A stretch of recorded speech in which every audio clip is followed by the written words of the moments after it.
We've reached day 29 of the government shutdown as senators remain at an impasse. For the 13th time yesterday, the Senate failed to pass the House-approved bill to reopen the federal government. This as the House remains out of session and Speaker Mike Johnson reiterated that he won't call Republican lawmakers back until Democrats pass the bill. House Democrats met on Capitol Hill yesterday saying their party remains in lockstep in their fight for health care. Meanwhile, the shutdown is having real consequences for millions of Americans. Starting this Saturday, 42 million people are at risk of losing federal food and nutrition benefits under the SNAP program.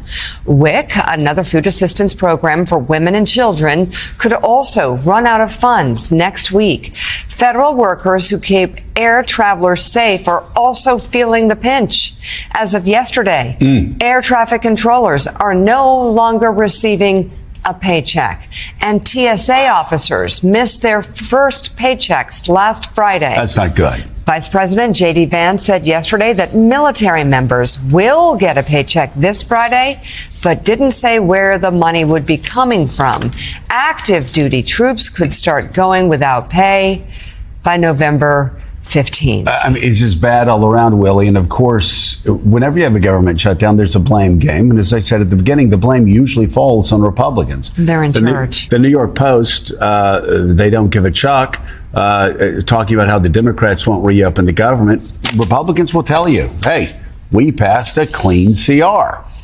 We've done our job. It's up to the Democrats. Democrats aren't going to move until they feel like working Americans, middle-class Americans, get some help on health care. Yeah, and the extension of these from the Obamacare, the assistance and the benefits and the subsidies that came with that, that's really the focus there. And as we're seeing what Mika just laid out, this is not a Washington political game of whose fault it is for millions of Americans now. It's getting very real and going to get very, very real on Saturday if 42 million people can't get food, if members of the military can't get paid. It's disgraceful, and they've got to figure this out. So let's bring in the co-founder and co-CEO of Axios, Jim Vandehei, and senior congressional reporter for Punchbowl News, Andrew Desiderio. Guys, good morning. Andrew, you're covering the Hill very closely. Is there any movement here? Is there any behind-the-scenes talk about ending this now that we're on the precipice of so many Americans not either getting the pay they need or the food assistance they rely on? Well, the short answer is no.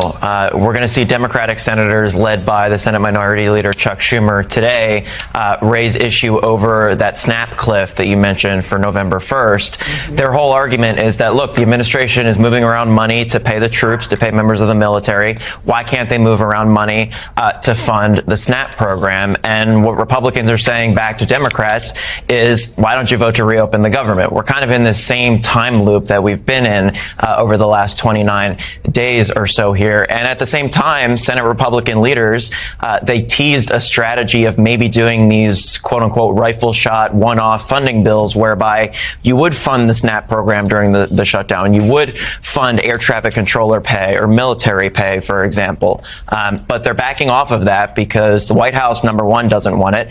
And number two, the House Speaker, Mike Johnson, really doesn't want it because it would force him, of course, to bring the House back from its month-plus long recess before the government is reopened, which has, of course, been his red line throughout all of this. Yeah, you know, Jim Vandehei, what's so fascinating to me is that Donald Trump always seems to know how to frame the fight, right?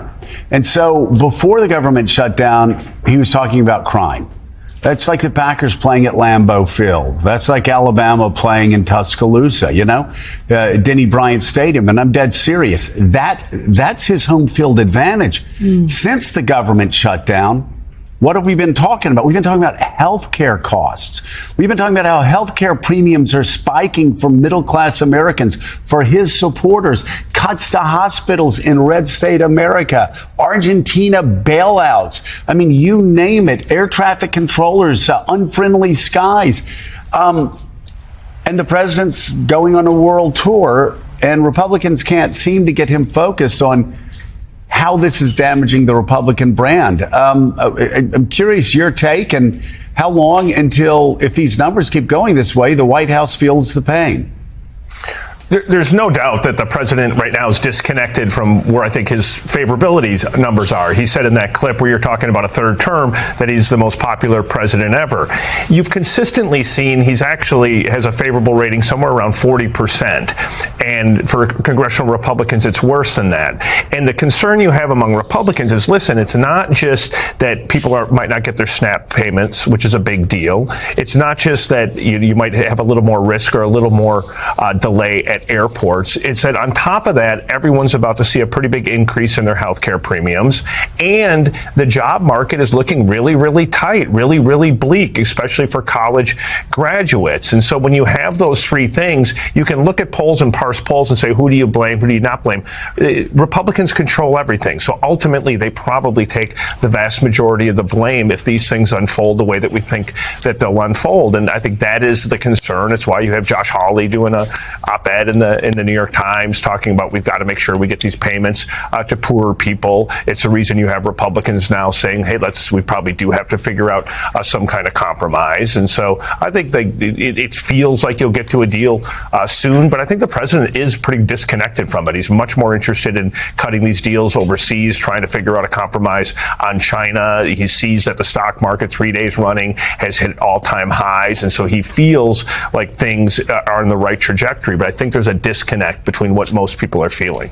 Well, and Willie, what we're hearing from him is like, hey, this is great. We can have Russ vote cut more of the government, thinking that because his very small base, right, on X thinks that's a great idea. He doesn't understand that a lot of people in middle America, a lot of people in red state America are getting hurt by those cuts. And maybe that's great for nerds and think tanks. They go, look what we are able to do with a government shutdown. We are strategically, right? They're totally disconnected. And that's how they talk, by the way. But they're strategically, this is a strategic disaster, and they're disconnected from the real politics of this, the real pain. You're hearing some of those voices again yesterday. Marjorie Taylor Greene, Republican of Georgia, saying, what are we doing? What are we doing, Mike Johnson, taking health care away from people in my district and your district?